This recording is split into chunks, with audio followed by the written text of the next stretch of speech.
प्रधानमंत्री नरेंद्र मोदी थोड़ी देर में फ्रांस के नीस शहर पहुंचेंगे। नीस पहुंचने के बाद पीएम मोदी वहां रहने वाले भारतीयों से मुलाकात करेंगे और संवाद करेंगे। पीएम मोदी और फ्रांस के राष्ट्रपति इमैनुअल मैक्रों के बीच कल नीस में एक विशेष द्विपक्षीय बैठक होगी।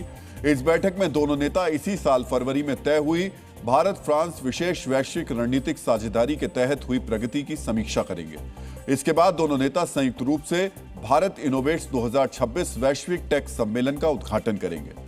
सियासी संकट के दौर से गुजर रही ममता बनर्जी को आज बड़ा झटका लगा।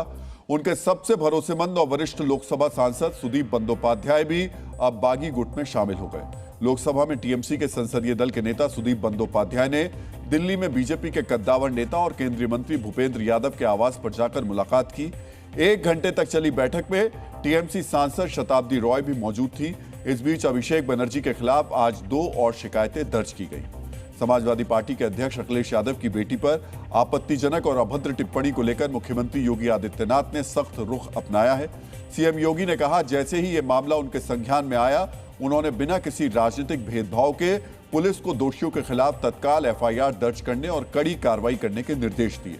उन्होंने कहा, बेटी तो बेटी होती है और उसका सम्मान होना चाहिए। मित्रों, कल हमने डीएनए में बेटियों के प्रति अभद्रता का ये मामला उठाया था। अयोध्या राम मंदिर के दान पात्रों से धनराशि चोरी होने के आरोपों पर उत्तर प्रदेश सरकार ने बड़ा एक्शन लिया है। श्री राम जन्मभूमि तीर्थ क्षेत्र ट्रस्ट के अनुरोध पर त्वरित संज्ञान लेते हुए सरकार ने जांच के लिए एसआईटी का गठन कर दिया। आईएएस विश्वास पंत की अध्यक्षता में 3 सदस्यीय उच्च स्तरीय जांच समिति बनाई गई है, जो सभी आरोपों की जांच करेगी। एसआईटी की टीम 7 दिनों में प्रारंभिक रिपोर्ट सौंपेगी, जबकि 15 दिनों में अंतिम रिपोर्ट सौंपेगी। राम मंदिर की दानपेटी में चोरी के आरोप लगे हैं। असम में जोरहाट के रौरिया इंडियन एयरबेस पर आज सुबह लैंडिंग के दौरान वायुसेना का एक विमान क्रैश हो गया। इस हादसे में पायलट समेत 5 जवानों की मौत हो गई। एक को पायलट घायल हो गया। हादसा उस समय हुआ जब विमान एयरबेस पर उतरने की कोशिश कर रहा था। हादसे की जांच के आदेश दे दिए गए हैं। रक्षा मंत्री राजनाथ सिंह ने इस हादसे पर गहरा दुख जताया है। उन्होंने कहा कि पूरा देश शोक संतप्त परिवारों के साथ है।